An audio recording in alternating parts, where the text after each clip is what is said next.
"Get up!" The voice didn't growl. It bored into the air like a cold drill. I said, "Get up, you useless waste of space."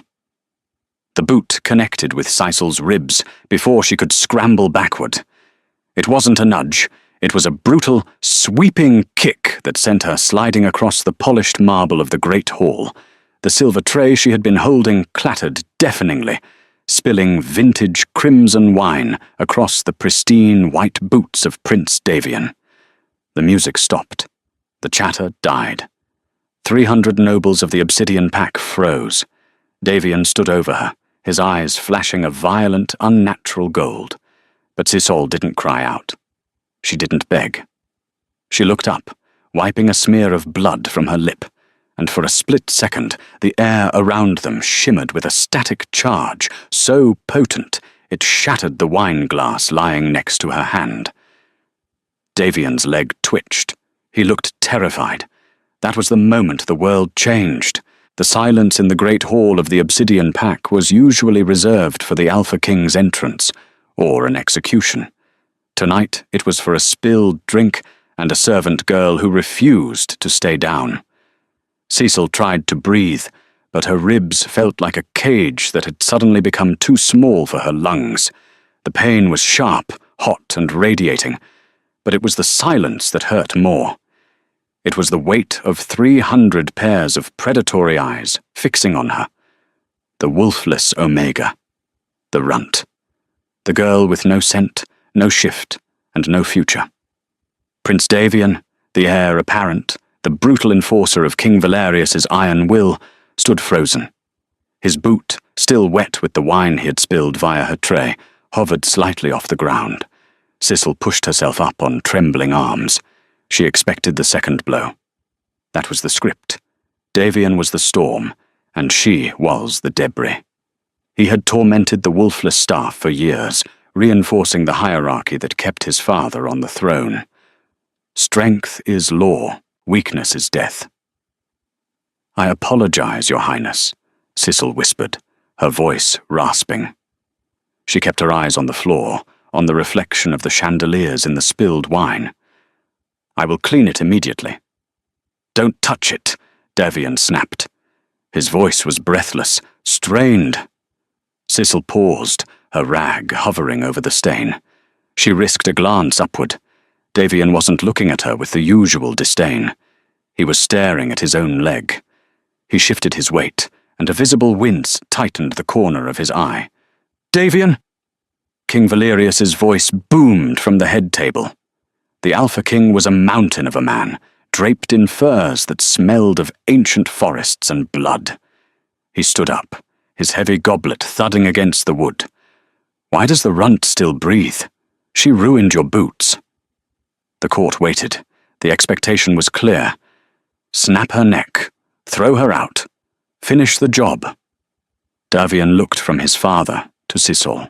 The golden hue of his wolf faded, leaving his human eyes, a startling, stormy grey, wide with confusion.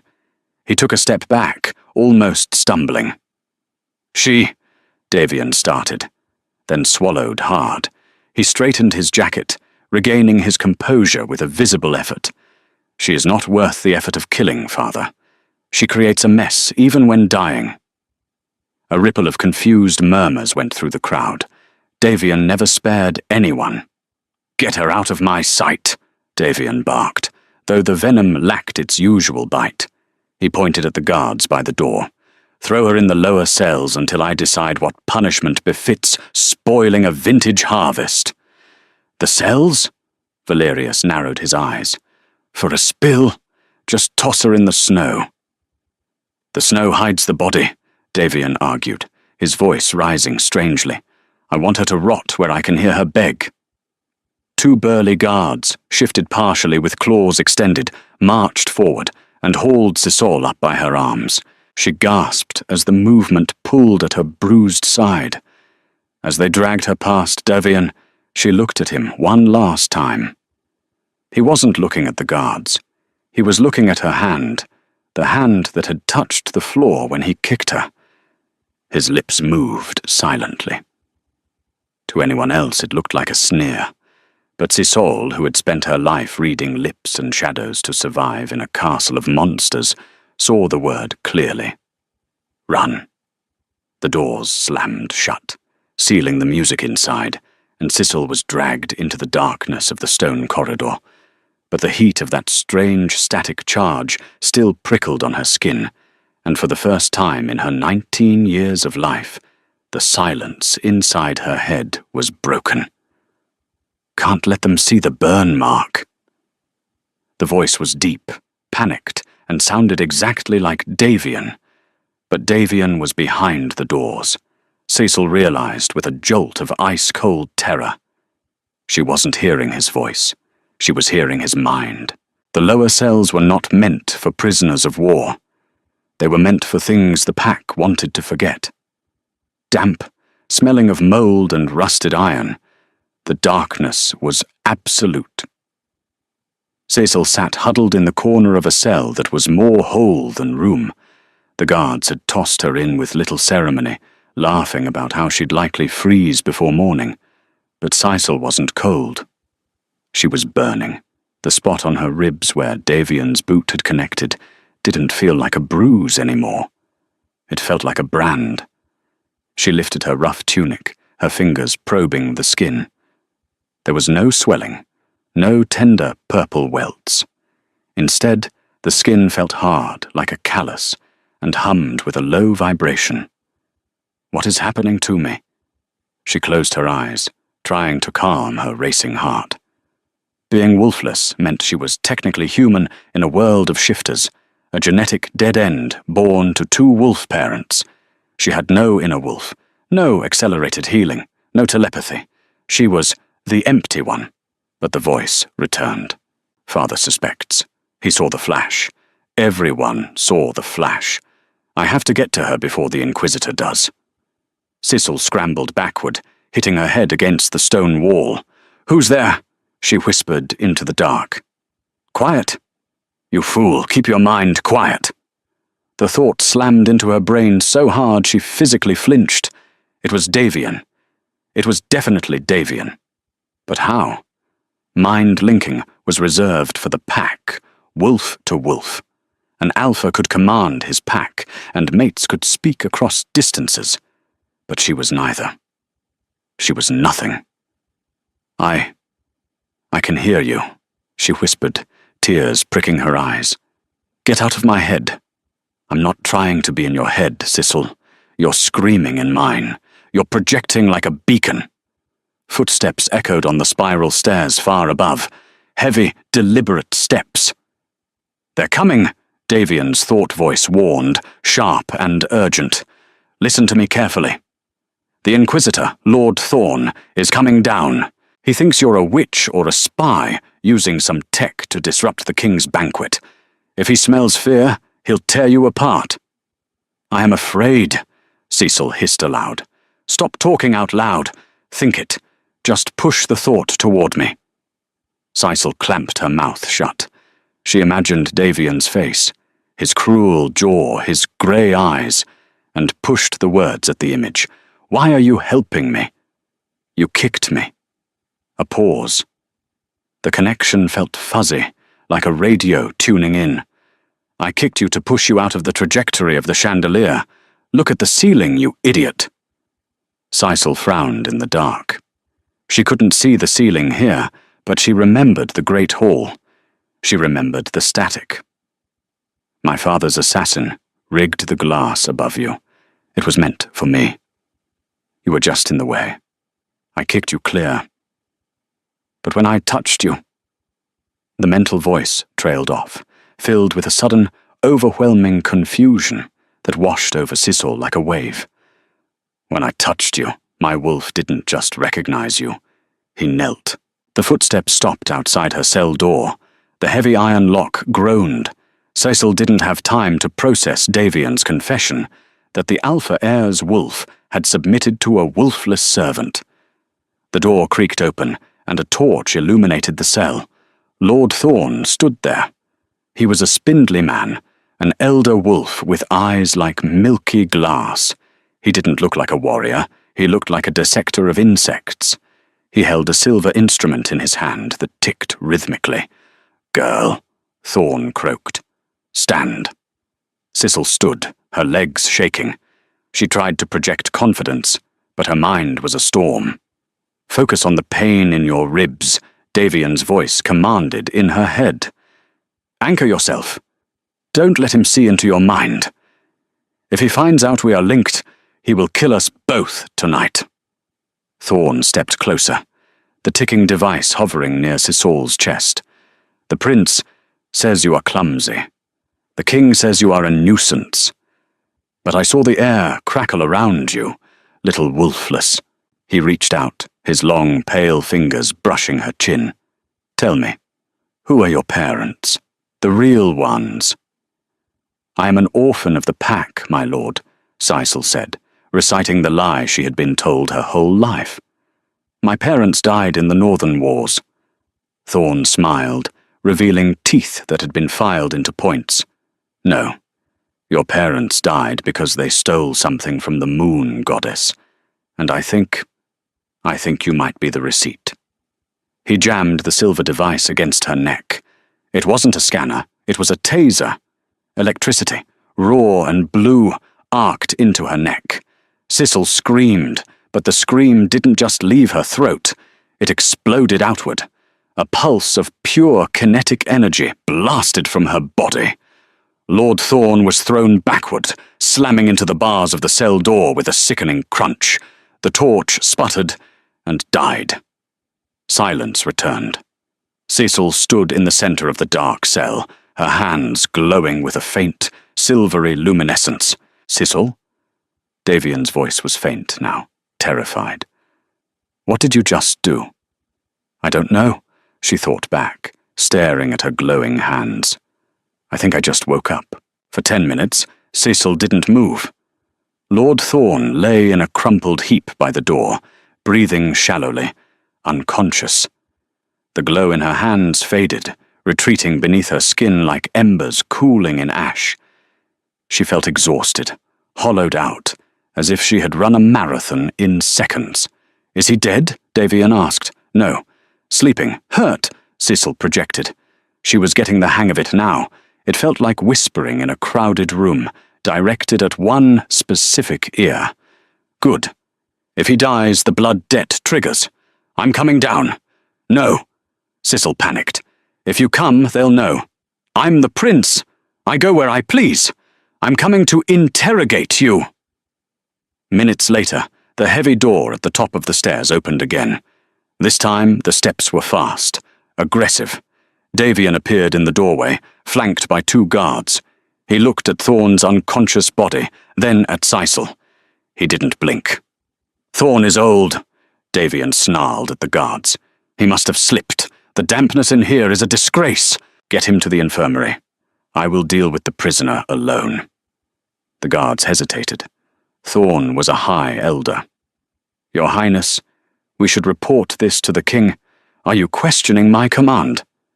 Davian's voice dropped an octave, the alpha command lacing his tone. The guards flinched, their wolves submitting instantly to his authority. "No, Highness." They scooped up Thorn and dragged him out.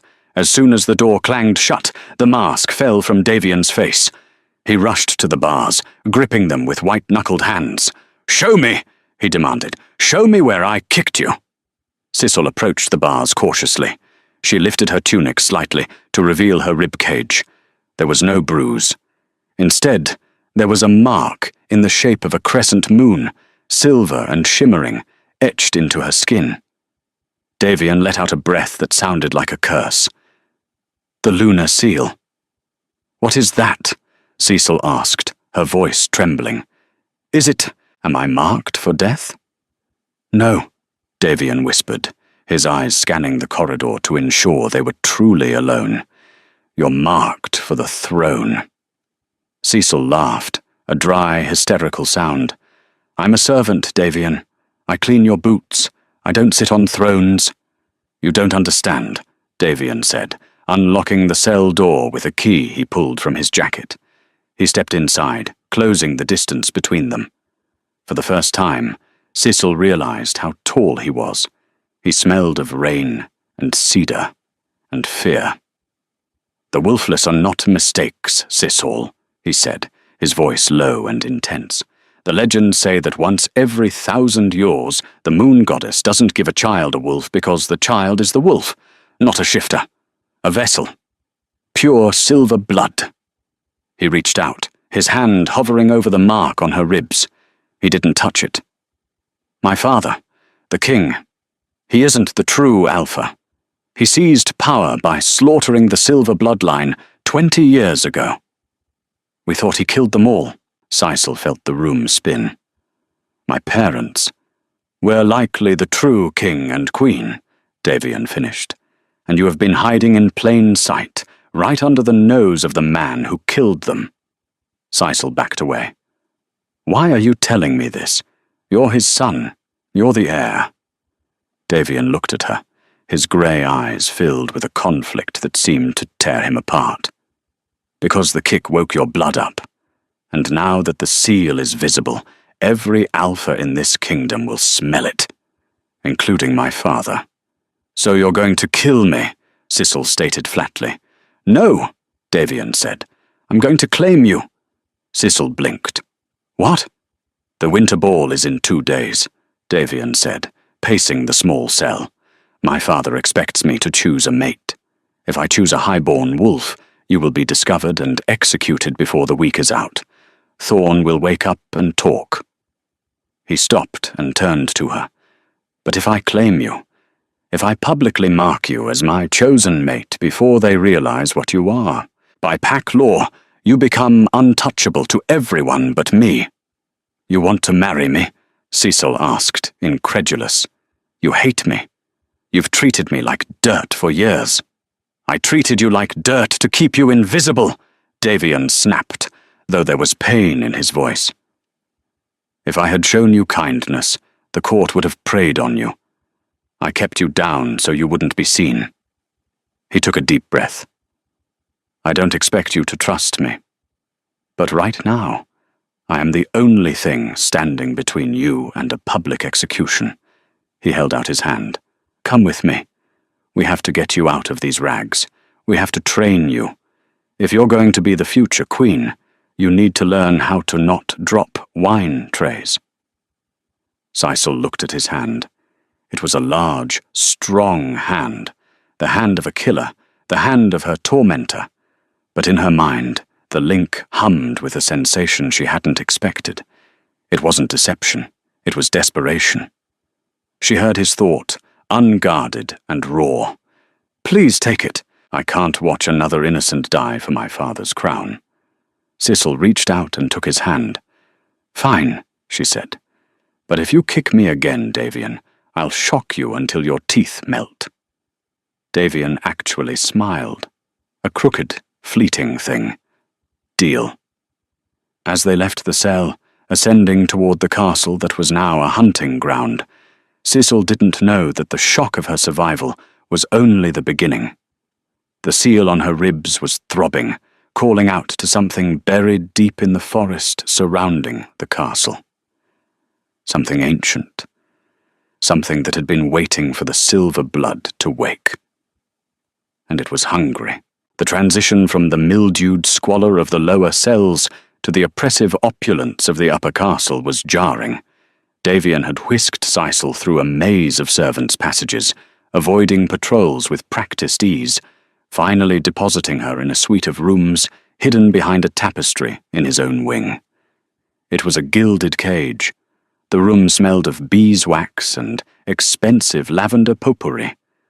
Silken gowns, the colours of deep jewels, were laid out on a massive four-poster bed, a stark contrast to the rough hemp tunic scratching her skin. Sisal stood in the centre of the room, shivering not from cold, but from adrenaline dump. The silver mark on her ribs throbbed with a dull, heavy ache, like a second heart beating against her bones. Davian paced the perimeter of the room like a caged animal. The golden energy of his wolf was close to the surface, making the air around him feel thick and electric. "This is madness," Sisal whispered, hugging herself, I can't pretend to be a high-born lady in 2 days. I don't know how to walk, how to speak, how to breathe in a corset without fainting. Davian stopped pacing and turned to her. His grey eyes were hard, stripping away her defences. You don't have to learn how to be high-born, Sissel. You have to learn how to be royalty. There is a difference. High-borns simper and scheme. Royalty commands without speaking. He crossed the room in 2 strides, invading her personal space. He reached out, his fingers hovering just above the pulse point at her throat. The mental link between them flared, a sudden rush of his anxiety, mixed with a strange, grudging admiration. Stop trembling, his voice echoed in her mind, softer than his spoken words. If they see fear, they bite. I'm not afraid of them, Cecil said aloud, lifting her chin defiantly, though her voice shook. I'm afraid of you. You're the one who made my life hell for 5 years. Davian flinched. It was a microscopic movement, but Cecil caught it. He dropped his hand. I told you. In Valerius's court, invisibility is survival. If I hadn't made you seem worthless, my father's generals would have taken you for sport long ago. He walked away to a heavy oak wardrobe and pulled out a velvet box. You need to understand the stakes. My father didn't just kill the Silver Royals to take the throne. He did it because their bloodline was the only thing keeping the deep woods asleep. Cecil frowned. The deep woods? It's just timber and deer? No, Davian said, opening the box to reveal a choker made of obsidian shards. That's what we tell the Omegas. The truth is, the Silver bloodline acted as a spiritual fence. When my father slaughtered them, the fence broke. Things have been waking up in the outer territories for years, mutated things. Why do you think the patrols are doubled during a new moon? He held up the choker. Put this on. It will dampen your scent until the ball. It won't hide the Silver Seal's energy entirely, but it might buy us time. Cecil took the cold stones. As she clasped it around her neck, the throbbing in her ribs subsided slightly. I need to know, Cecil asked, staring at his reflection in a tall mirror. Why do you hate him? You're the perfect son, the brutal enforcer. Davian looked away, his jaw working. The mental link went quiet, excessively so, as if he had slammed a door shut in his mind. Because, he finally said, his voice devoid of emotion. Before he was the Alpha King, he was just an ambitious Gamma. And to rise that high, you have to sacrifice something you love to prove your loyalty to the pack above all else. He met Cisol's eyes in the reflection. He sacrificed my mother. The silence in the room became suffocating. Cisol realized then that the brutality Davian wore like armor was just that. Armor. Underneath it, he was just another orphan created by Valerius's ambition. I won't let him sacrifice you too, Davian thought, the projection fierce and unguarded. Cecil felt a strange warmth spread through her chest, a counterpoint to the cold Silver Seal. For the first time, she didn't push his presence out of her mind. 24 hours before the winter ball, the castle was a hive of panicked activity. Servants scurried with garlands of frosted pine and silver ribbons. The kitchen smelled of roasting boar and spiced wine. Up in the hidden suite, the atmosphere was suffocating for a different reason. The pressure was mounting. The seal on Cisol's ribs had stopped just throbbing. It was now burning. It felt like a hot coal pressed against her skin, sending waves of feverish heat through her body. She sat on the edge of the bed, her head in her hands, gasping for air. The obsidian choker felt like a noose. The door burst open, and Davian entered, carrying a tray of food she hadn't asked for. He stopped short when he saw her. Cecil? What's wrong? The mental intrusion was sharp with panic. It burns, she choked out, sweat beading on her forehead. It feels like something is pulling at me from the inside out. Davian dropped the tray. It clattered on the floor, ignored. He was beside her in an instant, his cool hands cupping her face. His wolf was close to the surface again, his irises bleeding into gold. "Let me see," he demanded, not waiting for permission to lift the edge of the silk robe he had forced her to wear. The silver seal was no longer just a mark. It was glowing with a pulsating luminescence, the edges raw and red. But it wasn't just glowing. Thin lines of silver light were spider-webbing out from the crescent moon, tracing the veins across her abdomen. "By the goddess," Davian breathed. "It's spreading. It's trying to complete the circuit." "What circuit?" Sissel gasped, gripping his forearms.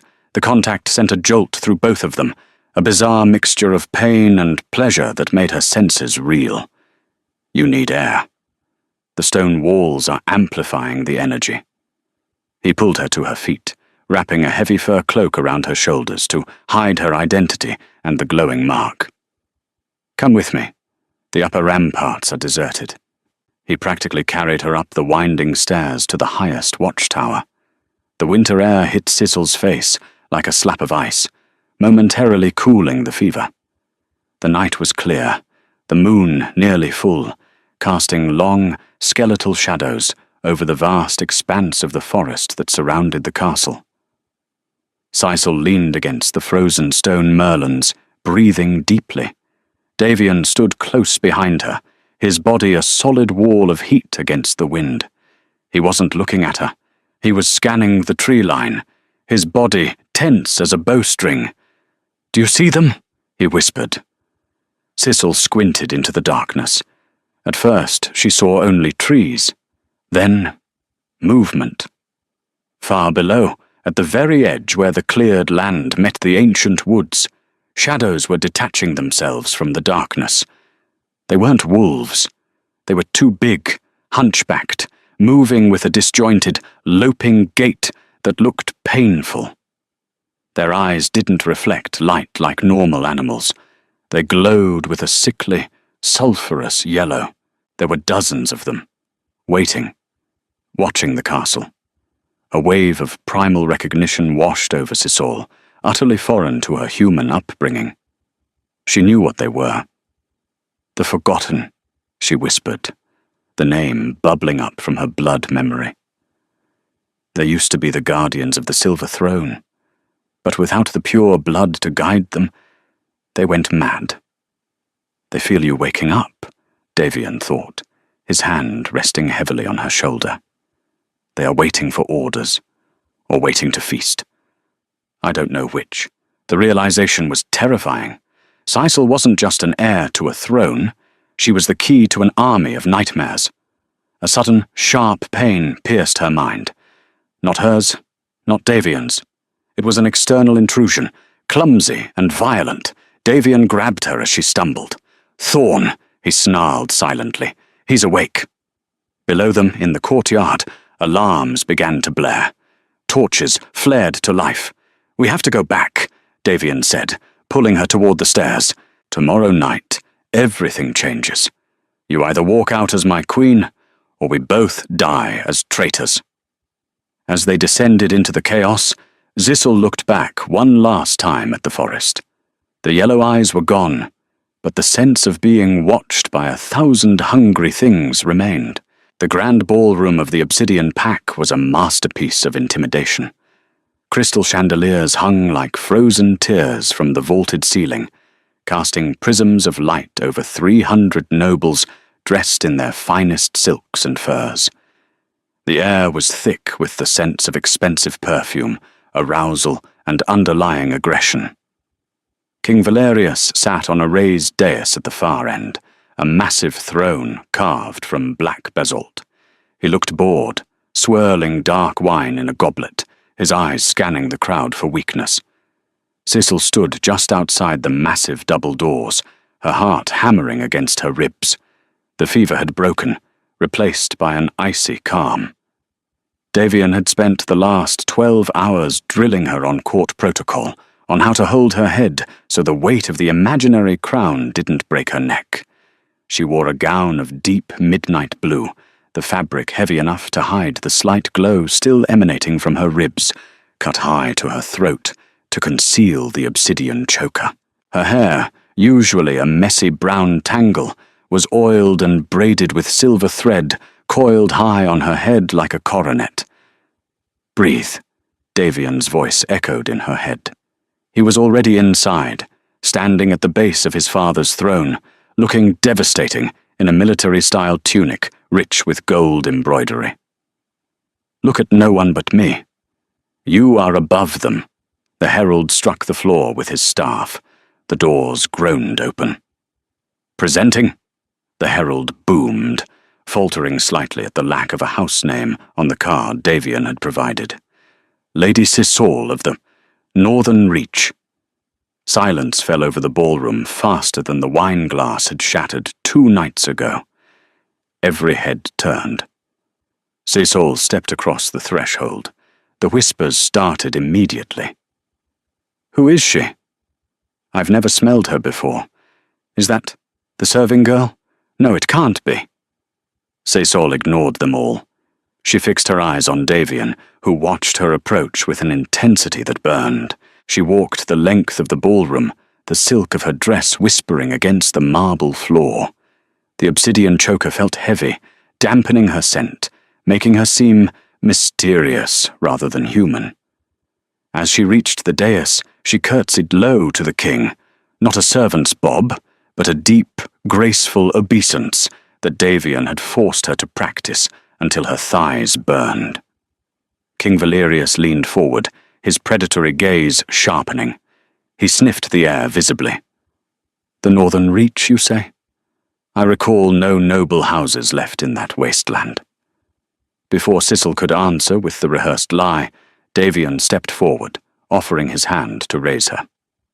"She is my guest, father," Davian said, his voice ringing clear through the hall. "And tonight, I intend to make her more than a guest." The crowd gasped. This was the claiming declaration. Valerius's eyes narrowed into slits. "You choose a nobody, a stranger with no scent and no lineage over the daughters of my generals?" "I choose her," Davian said firmly, pulling Sisol to his side. The warmth of his body was a comfort in the icy room. "Then mark her," Valerius challenged, sensing a trap but unable to identify it. "If she is worthy of an alpha prince, let the pack witness the bond." Davian turned to Sisel. This was the dangerous part. He had to bite her neck, to mingle his scent with hers publicly. It would solidify the legal claim, but the closeness might overwhelm the obsidian choker's dampening effect. He leaned in, his breath hot against her ear. "Trust me," he thought. Sissel tilted her head back, baring her throat. She felt his teeth graze her skin, sharp and demanding. "Stop!" The scream tore through the ballroom. The doors crashed open again, and Lord Thorn stumbled in. He looked horrific. Half his face was slack from the energy blast, and he dragged one leg. He was flanked by 4 of the king's personal elite guard. "Treason!" Thorn shrieked, pointing a shaking finger at Davian and Sissel. "The prince harbours a witch!" Davian pulled back from Sissel, spinning to face the threat, positioning himself between her and the guards. A low growl ripped from his chest, deep and vibrating. Valerius stood up, his massive frame casting a shadow over the dais. "Explain yourself, Inquisitor. And it better be good, interrupting my son's claiming." Thorn hobbled forward, pulling something from a velvet pouch at his belt. It was the melted ruin of the silver taser he had used on Sissel. "She has no wolf, my king. But when I tested her, she blasted me with raw energy. She is an abomination, a human witch hidden in your kitchens." Thorn's milky eyes fixed on Sisel with venomous hate. "And the prince knows it. He attacked me in the cells to silence me." The mood in the room shifted instantly, from curiosity to murderous hostility. The guards shifted into their semi-wolf forms, claws extending. "Is this true, Davian?" Valerius's voice was quiet now, which was far more terrifying than his shouting. Davian didn't back down. His own claws lengthened, tearing through the expensive gloves he wore. Thorn is senile and paranoid. He attacked an innocent woman. Then prove her innocence, Valerius commanded. He pointed a thick finger at Sissel. Strip her. Search her for marks of witchcraft. If she is clean, I will execute Thorn for his insolence. If she is marked, I will execute you both. No one touches her, Davian roared. His human form seemed to crack, fur sprouting along his jawline, his shoulders broadening violently as the alpha shift began to take hold, fueled by rage and protective instinct. He pushed Sissel behind him. Run for the side door when I attack, he projected, his mind a chaotic storm of fury.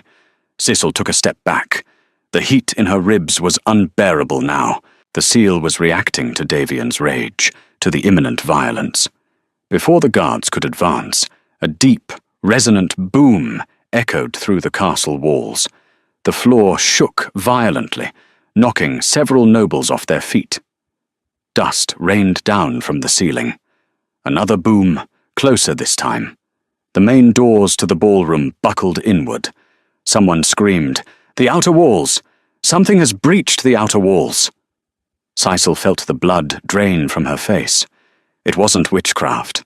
It wasn't treason. The Forgotten had arrived for their queen.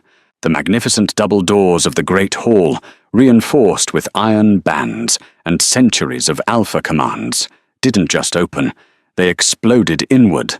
Splinters of ancient oak became lethal projectiles, slicing through silk gowns and tailored suits. The screaming began instantly, a cacophony of terror that drowned out the festive music. But it wasn't the debris that caused the panic. It was what stepped through the breach.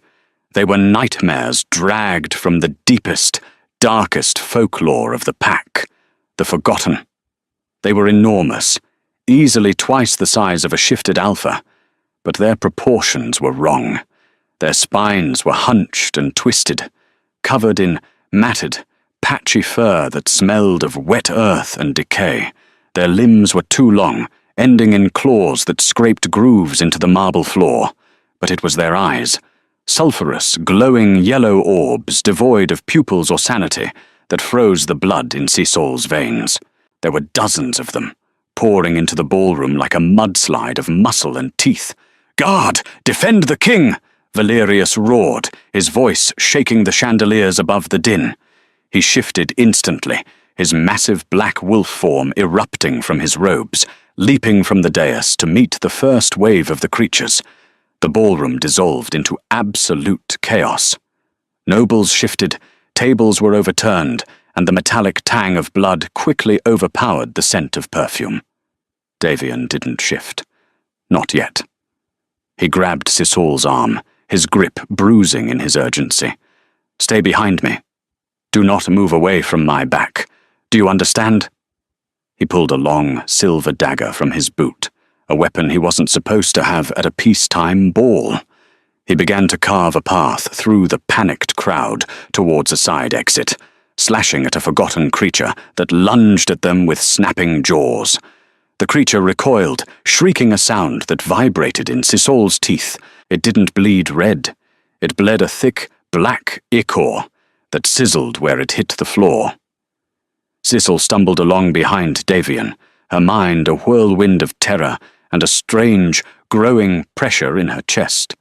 The seal on her ribs was burning with an intensity that made her gasp. It felt like a magnet was buried in her flesh, pulling her not toward the exit, but toward the center of the room, toward the monsters. They are looking for something, Sissel realized, the thought cutting through the panic.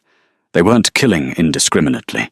They were batting nobles aside like annoying flies, their glowing yellow eyes scanning, sniffing, hunting. "There!" Lord Thorn's voice screeched above the fray. The Inquisitor hadn't run. He had been waiting in the shadows near the dais.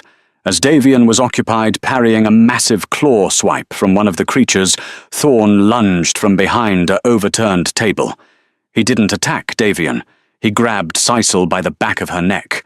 "Let the beasts have their witch!" Thorn yelled, his milky eyes wild with vindictive triumph. He yanked her backward violently.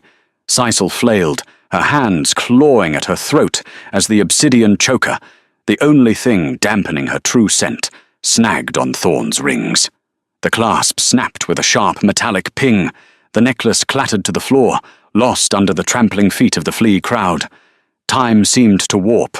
The noise of the battle didn't stop, but for Sisal, everything went silent except for the thunderous beating of her own heart.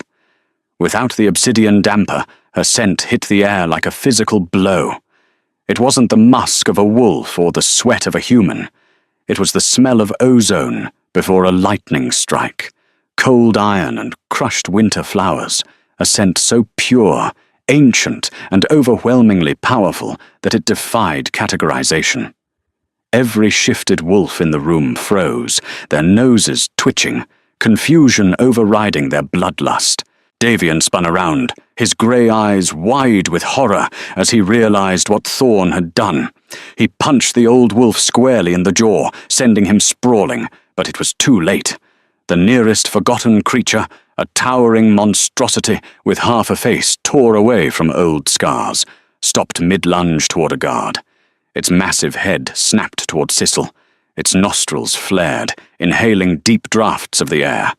Then, slowly, impossibly, the creature lowered its massive bulk to the blood-slicked marble.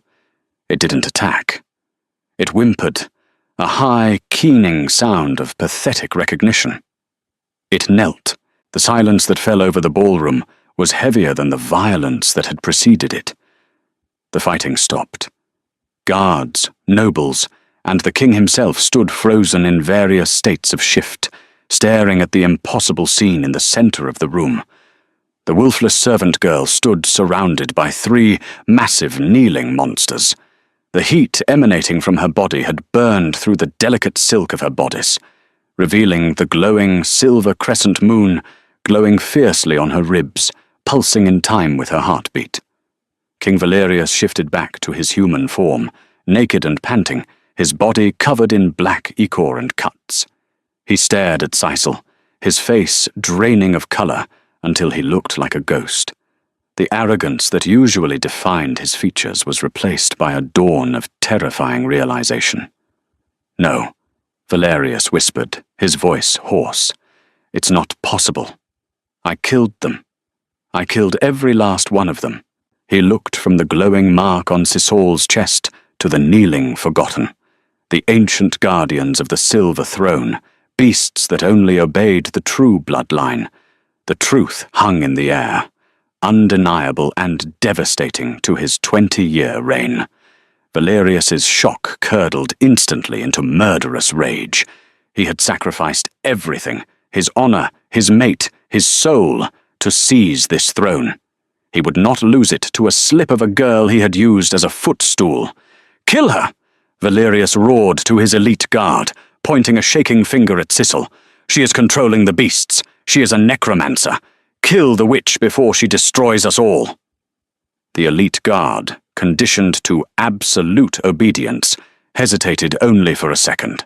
Their loyalty to the Alpha King warred with the ancient, instinctual reverence their wolves felt for the silver scent filling the room. But training won out. 4 massive wolves snarled and began to advance on Sisal. "No!" The roar didn't come from the king. It came from Davian. He shifted mid-stride, his body exploding into his wolf form, a magnificent creature of storm grey and gold fur, larger than any other wolf in the room save his father.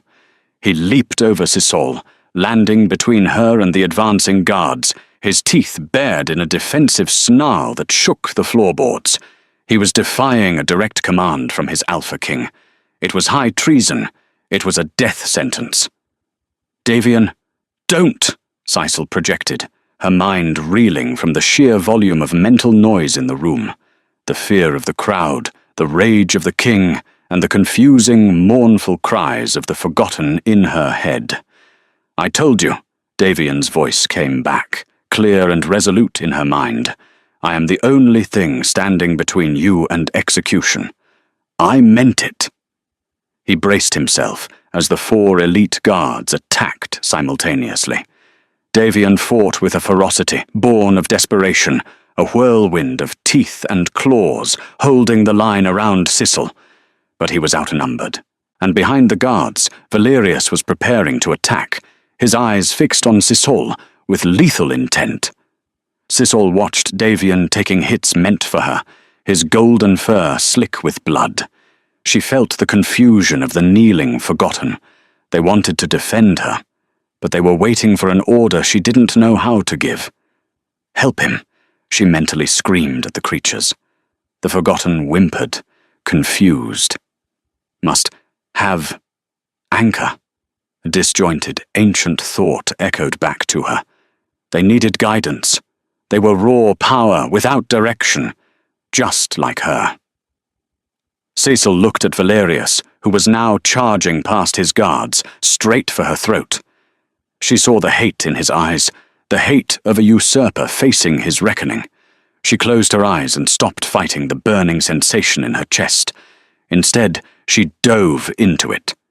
She reached for that strange, static energy that had shattered the wine glass, the power that had blasted Thorn across the cell. She felt the connection to the forgotten, thick, rusted mental chains waiting to be taken up. She grabbed them. Her eyes snapped open. They were no longer brown. They were molten silver. As King Valerius lunged, claws extended to rip out Sisel's throat, she threw her hands forward. This time, it wasn't just a pulse of energy. It was a tidal wave. A blinding flash of silver light erupted from her body. It hit Valerius mid-air, knocking the massive alpha wolf backward, as if he'd been struck by a cannonball. He smashed into the basalt dais, cracking the stone throne he had stolen 20 years ago. The shockwave didn't stop there. It rolled across the room, knocking guards and nobles off their feet, shattering the remaining windows. Only Davian and the kneeling forgotten remained standing, anchored by Caesol's will. Silence fell again, broken only by the groans of the injured. Valerius, bruised and bleeding, struggled to his feet. He looked at Sissel, and for the first time in his life, the Alpha King knew fear. She wasn't just a royal heir, she was a conduit for the raw, untamed magic of the moon itself. The forgotten. Sisel spoke, her voice amplified by the energy coursing through her, echoing strangely in the ears of everyone present. "Heed your queen." The three kneeling monstrosities rose. They didn't look hunched and pathetic anymore.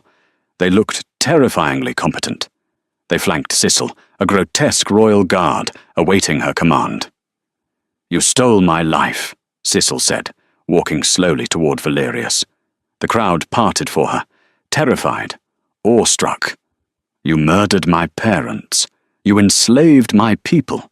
You turned your own son into a weapon to maintain your stolen power."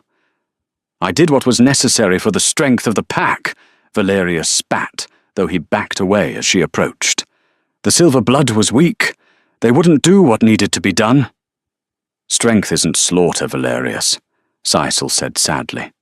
She looked at Davian, who had shifted back to human form, standing bruised and breathing hard at her side. "Strength is enduring what you did to us, and not becoming you." Valerius snarled, his pride unable to accept defeat by the runt. He pulled a hidden dagger from his waistband, the same cowardly move he had condemned in others, and threw it with desperate speed straight at Sisol's heart. It never reached her. One of the forgotten moved with blurring speed, snatching the dagger out of the air with a massive, clawed hand. The creature crunched the metal blade in its palm as if it were dry leaves. Sisel didn't flinch.